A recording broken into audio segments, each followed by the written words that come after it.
You have done it. You are the season-ending champion.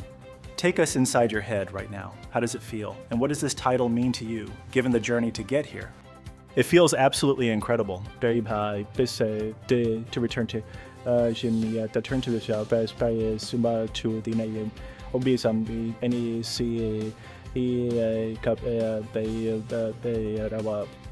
I had such a blast competing with the team during my debut last year, and I cannot wait to get back out there. Hey everyone, Coco Gauff checking in. I am beyond stoked to be back. Truthfully, I did not even let myself visualize this moment until late last night. The thought crossed my mind, sure, but I kept telling myself to push it away and stay focused. Because that is the narrative right now Coco Gauff decimated. The Doha debacle, the lucky loser miracle, and the absolute vitriol flooding the internet. Welcome back to Chatterbox. We do not just watch the tennis, we dissect the drama, the breakdowns, and the total chaos that erupts once the cameras cut. I am your host, and today we need to have a serious conversation about Coco. If you were under this impression that tennis is just a polite country club where people sip lemonade and offer golf claps, you clearly have not checked formerly Twitter in the last 24 hours. The timeline is currently an inferno. It is toxic, it is ruthless, and all that venom is targeted at one person, America's sweetheart and reigning French Open queen Coco Gauff. Here's the headline that has the entire sports world losing its collective mind. Coco Gauff, the world number 5. The superstar we were all convinced was the heir to Serena has been stunned in Doha. And we are not talking about a 3-set nail-biter against Iga Swiatek or a heavy-hitting war with Aryna Sabalenka. No, Coco Gauff just got packed up and sent packing in straight sets by a lucky loser, Elisabetta Cocciaretto. Memorize that name because she just played the match of her life. But while the Italian is popping champagne, the internet is trying to bury Coco Gauff alive.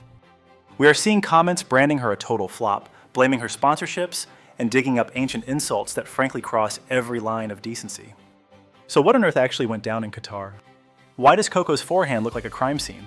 And seriously, why does the public turn on this young woman the instant she misses a single shot? Grab your popcorn and settle in because we are diving deep into the mess. This is the Doha disaster. Let us set the stage. It is February 2026, the Qatar Total Energies Open, a WTA 1000 event. Huge points, massive prize money, and typically the hunting ground for the sports elite. Coco Gauff lands in Doha, desperate to shake off a brutal start to the season. We all remember the Australian Open last month, right? That quarterfinal exit, the visible frustration. We thought, okay, Doha is the reset button. She is the number 4 seed. She gets a first round bye. She is fresh. She steps onto the court to face Elisabetta Cocciaretto. On paper, this should be a standard day at the office. A clock in, clock out, grab a smoothie type of victory. Cocciaretto is ranked 57th globally. She actually lost in the qualifiers. She is literally a lucky loser. She only slid into the main draw because another player withdrew. Yet from the very first ball, the vibe was off. You could sense it. The air felt heavy. Coco looked incredibly tight.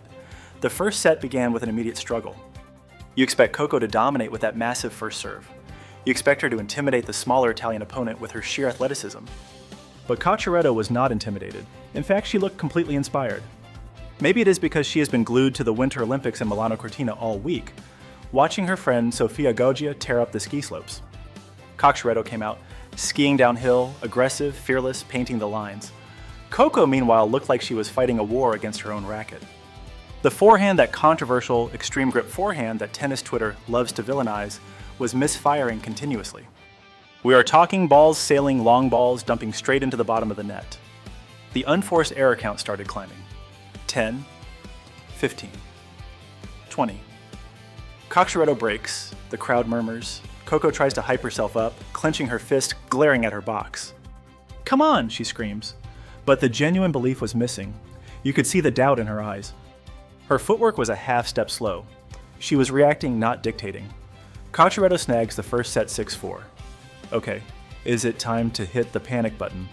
Not just yet. We have seen Coco drop sets before. She is a fighter.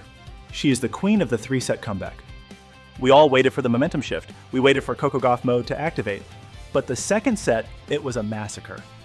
Cocciaretto was not just keeping the ball in play, she was exposing every single fracture in Coco's game. She targeted that forehand relentlessly. Every time Coco tried to flatten it out, error. Every time she tried to roll it with heavy topspin, it landed short, and Cocciaretto crushed a winner. The scoreboard moved fast. 2-love. 4-1. Coco looked completely lost at sea. She kept glancing at her new coaching team, searching for answers that simply were not there. There were brief flashes of brilliance. A backhand winner here, a volley there, but they were drowning in an ocean of mistakes. 39 unforced errors. Let me say that again. 39 unforced errors in a two-set match. You absolutely cannot win at this level playing like that. When the final ball sailed out, sealing the 6-4, 6-2 victory for the Italian, the entire stadium sat in stunned silence. Cocciaretto threw her hands up, glowing with pure joy as she snagged her third career top 10 victory. Huge milestone for her, but for Gauff, absolute nightmare fuel. She was packing her bags before the applause even died down. The handshake at the net brief, professional sure but icy. You could tell she just wanted to vanish from that court immediately. And frankly, I don't blame her one bit. She had to know the storm brewing online the second she tapped that screen. This is where the story gets nasty. This right here is the side of sports fandom that makes you lose faith in people. Coco Gauff is 21 years old, a Grand Slam champion. She's a self-made multimillionaire, and by every measure a sweetheart who keeps her nose clean, adores her family, and carries herself with grace. Yet the millisecond that final ball sailed out, the trolls crawled out from under their bridges like clockwork. Let's pull up the receipts, shall we? I'm staring at a screenshot from X and the toxicity is off the charts. One user posts, "Flop Gauff." Just 2 words, simple, cruel, and completely ignorant. And they conveniently ignore she is ranked top 5 globally. Since when does being top 5 constitute a flop? But the insults get way more specific. Another genius claims the flag bearer curse is to blame. Let's break down that ridiculous theory. They're dragging up the Paris Olympics from 2024, where Coco had the incredible honor of carrying the Team USA flag next to LeBron James. Historic stuff. But because she didn't walk away with singles gold, the internet decided it was some sort of hex on her career.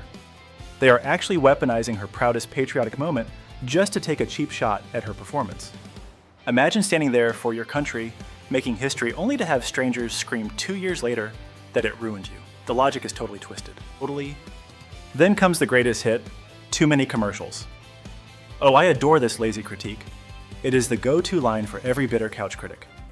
The narrative is that if she spent less time shooting ads for pasta or headphones, she would magically win every match. Let's get real for a minute. Did anyone scream at Roger Federer to stop selling Rolexes when he dropped a match? Does Carlos Alcaraz get told to quit modeling underwear when he loses a set? Absolutely not. Athletes are allowed to have bad days. Shooting a commercial takes one afternoon. It doesn't break your forehand. But when it's Coco, her financial success is suddenly the villain behind her athletic struggles. It is a jealous, petty narrative specifically crafted to tear down a successful young black woman who is securing her future. And don't get me started on the Twitter coaches. Her technique is garbage, they scream. One person literally wrote, "Fix the forehand or retire." Retire. She is 21, she literally hoisted the French Open trophy just last year. The overreaction is laughable, but there is something sinister beneath the surface. Scroll down, and you see the comparisons start rolling in. You see people cheering for her failure with a level of excitement that feels disturbingly personal. Coco drops one match, and the mob descends. One fan tried to step in tweeting, "What is wrong with you people? She doesn't deserve this." And they are spot on. She doesn't. But to get why this happens, we have to look at the unique space Coco Gauff occupies in our culture. Coco has been a household name since she was 15. Remember her smashing onto the scene at Wimbledon against Venus? She was shoved into the global spotlight before she even had a learner's permit. The world crowned her the next great one immediately. When you get built up that high that quickly, there's always a crowd waiting in the shadows praying for the collapse. They hate the hype. They convince themselves it's all fake. They act like she hasn't earned her stripes even though she has been grinding on the tour for 6 years. Every loss just feeds their cynicism. It's their "see, I told you she was overrated" moment. It gives them a sick little dopamine rush of being right. But with Coco, we can't ignore the racial component. This is Chatterbox. We speak the truth. We don't sugarcoat it. The double standard is glaring. When other stars slump, they are working through adversity. When Coco slumps, she's a fraud or a marketing creation. The jabs about her hair, her attitude, which is saint-like, honestly, and her sponsorships are just coded language. They're really saying, "You're getting too big for your britches, know your place." This loss to Cocciaretto is just gas for that fire. To the haters, it's not just a tennis match, it's evidence that the whole Coco Gauff project is a bust, which is insane. So let's look at the actual facts. Let's strip away the feelings and talk tennis. Is there a technical issue? Yes. Is it career-ending? No. The forehand is the elephant in the room. Coco uses an extreme Western grip. For those who don't speak tennis, that means she holds the racket in a way that generates massive spin, but struggles with low fastballs. It is a high-maintenance swing. There are a lot of moving parts that have to click perfectly. When the nerves hit like in Doha, the timing on that complex motion falls apart. She starts slowing down the racket head. She gets hesitant, and that's when the unforced errors start stacking up. Elisabetta Cocciaretto, to her credit, played smart. She smelled blood in the water. She kept peppering that forehand changing speeds, making Coco miserable out there. It was a tactical masterclass. But here's the detail people conveniently forget. Coco won a Grand Slam with that exact forehand. She took the US Open with it. That forehand is the weapon that shot her to world number 2, and Kachi brought that exact same fire to the court today. She played like a woman with absolutely zero fear, nothing to lose, and no expectations, the most dangerous kind of opponent you can face. She completely exposed Coco's passive streak, stepping inside the baseline, ripping 20 winners, and frankly, she earned every bit of that victory. So while we're out here defending Coco from the mob, let's not rob the winner of her moment. Kachi played a top 10 caliber match. Sometimes you just walk straight into a buzzsaw, but let's circle back to these comment sections because I am not done with you people yet. There's this ridiculous narrative floating around that she's too busy playing celebrity, which is honestly the laziest critique in modern sports. Coco Gauff is easily one of the hardest workers on the entire tour. She is grinding through singles matches. She is playing doubles, often pushing deep into the second week of slams, handling press obligations, and still making time for charity. Just because she lands a Vogue cover doesn't mean she isn't sweating it out for 6 hours a day on the practice courts. These fans are living in a fantasy world. They act like if you aren't posting a sweaty gym selfie every 4 minutes, you aren't putting in the work. So let's address the Coco is arrogant nonsense. Seriously, show me the arrogance, because after getting crushed and embarrassed by a lucky loser, Coco walked to that net with her head up.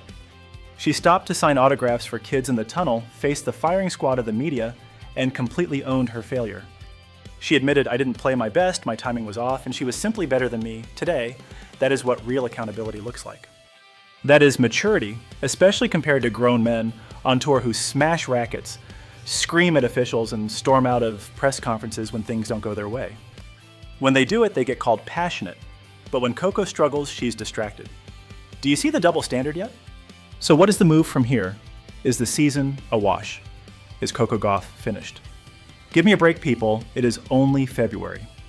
We have an 11-month season, and we are heading straight into the Sunshine Double Indian Wells, and Miami are basically Coco's backyard. We are talking hard courts and American crowds. This stumbling block in Doha might actually be exactly what she needed, a massive wake-up call. It shrinks the target on her back just a little bit and lowers those insane expectations. Now she can head home, get in the lab with her team, and fix that forehand without the crushing pressure of maintaining a winning streak. Remember, she is still the French Open champ. She has a title defense coming up in a few months. She loves the clay, and if we know anything about her, it is that she is resilient. Every single time Coco Gauff has taken a painful loss in her career, she has come back swinging. Remember crashing out of the first round at Wimbledon a few years back? Everyone wrote her obituary, and she responded by winning 3 titles that summer, culminating in the US Open. She feeds on the hate. She reads the comments, she has admitted it, and she uses every single doubter as high-octane fuel. So to all the trolls typing flop Gauff and screaming for her to retire, keep those fingers moving. You are just giving her bulletin board material. You are only making her hungrier, so here is the final verdict. Coco Gauff had a miserable day at the office. It was a terrible performance. Her forehand is shaky and her confidence took a hit, but the vitriol coming her way is wildly out of control. It says a whole lot more about the miserable lives of the keyboard warriors than it does about a 21-year-old Grand Slam champion.